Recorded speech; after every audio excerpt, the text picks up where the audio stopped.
Moin! Ich bin Dan, dein Lützeburg-Prof von Luxembourgish with Anne an Hayasting Wochenlektion. And here is your weekly lesson. Bist du bereit? Are you ready? Dann los!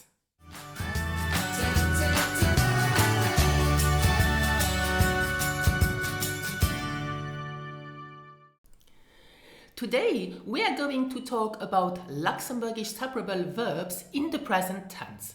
Luxembourgish uses separable prefixes, and there are many different prefixes to change the meaning of a verb. For example, the verb fuhren, this means to drive. But when you add the prefix fort to it, you have the verb fortfuhren. And this means to depart or to leave by train, by car, by bus.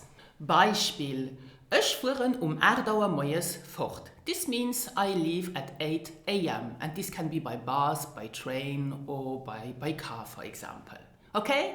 Good. Now let's have a look at the sentence construction with a separable verb. Now, as you have seen in the previous example, when you make a sentence in the present tense with a separable verb, you separate the prefix from the stem. Let's take the example, for example, aufsuchen. Aufsuchen means to cancel. Now here we have the verb soen, which means to say. And soen is the stem of the verb, and we have the prefix auf. And if you make a sentence in the present tense with aufsuchen, you have to conjugate the verb soen and put the prefix auf at the very end of the sentence. Beispiel, example.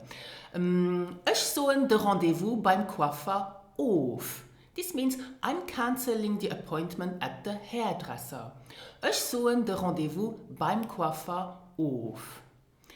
And now, sometimes you have as well two verbs in a sentence. For example, if you use a modal verb, then the separable verb comes at the very end of the sentence and it is no longer separated.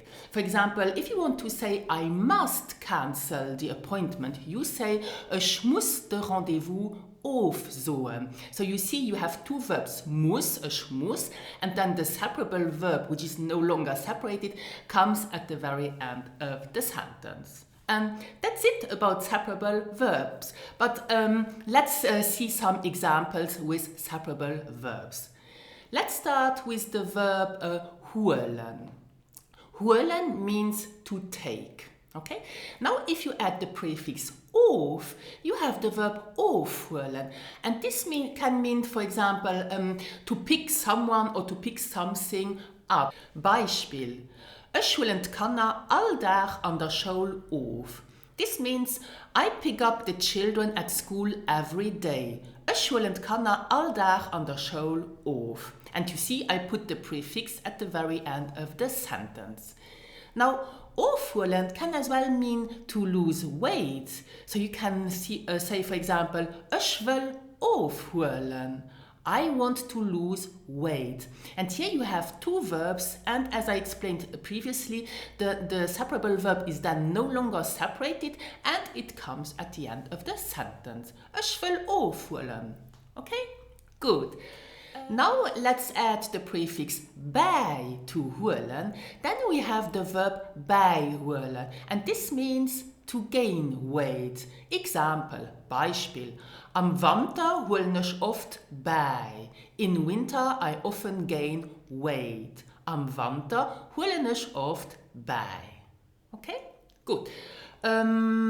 Let's add now the prefix mat to holen. Then we have the verb matholen. And matholen means to give someone a lift, for example. It can also mean to carry something with you. But let's take an example with to give someone a lift. Hältst du mich den Abend matt? This means, will you give me a lift this evening? Hältst du mich den Abend matt? Ja? Good. Now let's take another verb, for example, machen, to make or to do. Now let's add the prefix aus to machen, and then we have the verb ausmachen. And ausmachen means to turn or to switch off. For example, ich mache mein Handy am Kino aus. This means I switch off my handy or my mobile phone at the movies. Ich mache mein Handy am Kino aus. Ja? Okay. Dann let's add now the prefix un. And then we have the verb machen. And here the prefix is un. And I put the n into brackets because as un is ending with an n, it is subject to the n rule. And therefore the verb is machen. Okay, let's do a sentence. For example, hi, macht Kaffeemaschine, wann ich geliefert un. This means, do switch on the coffee machine, please. Macht Kaffeemaschine, wann ich geliefert un.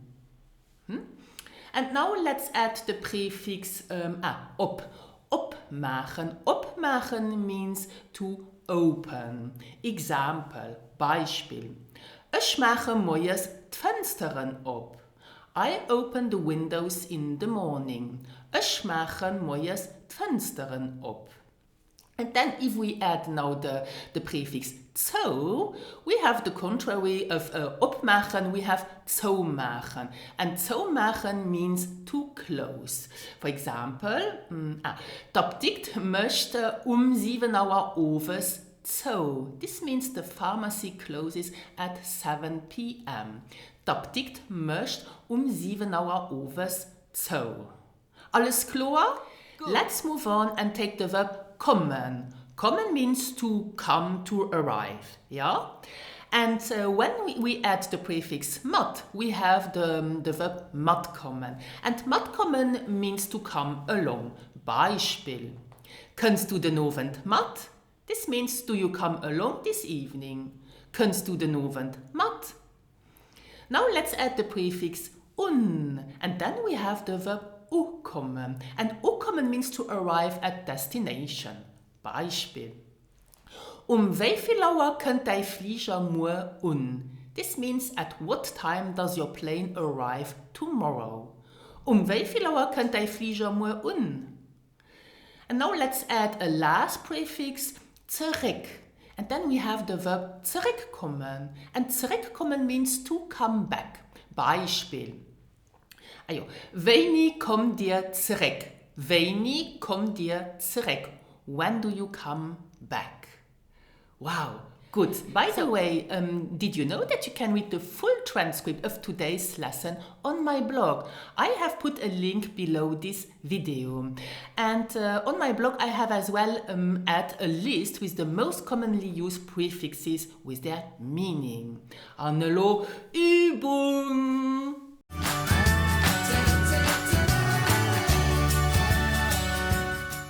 Was du bereit? Good. Now let's practice what you have learned in today's lesson. I will give you sentences and you have to find the correct prefix. Satz Nummer 1, Sentence number 1.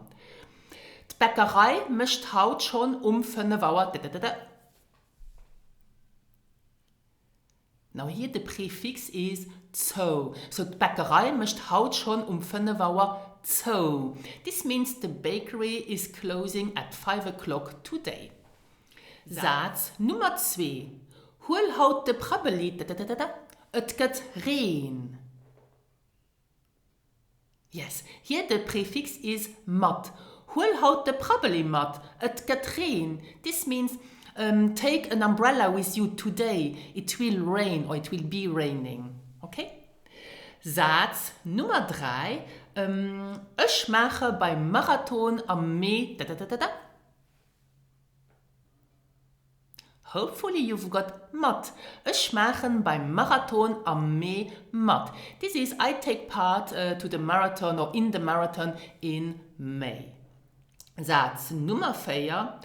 Wie viel Uhr fängt der Kur? This is wie viel Uhr fängt der Kur an? This means at what time does the course start? Wie viel Uhr fängt der Kur an? And here is the letzte Satz and here is the last sentence. Ich muss meine Eltern 3 Uhr umfinden. holen. Hopefully you've got Ich muss mein Eltern 3 Jahre Findel aufholen. This means I have to pick up my parents at 3 o'clock at the Findel. And the Findel is our airport here in Luxembourg. So, super, good. That is alles für heute. And that's all for today. I hope that you enjoyed this lesson. And if you liked it, then thumbs up. Good. Adi. Bye.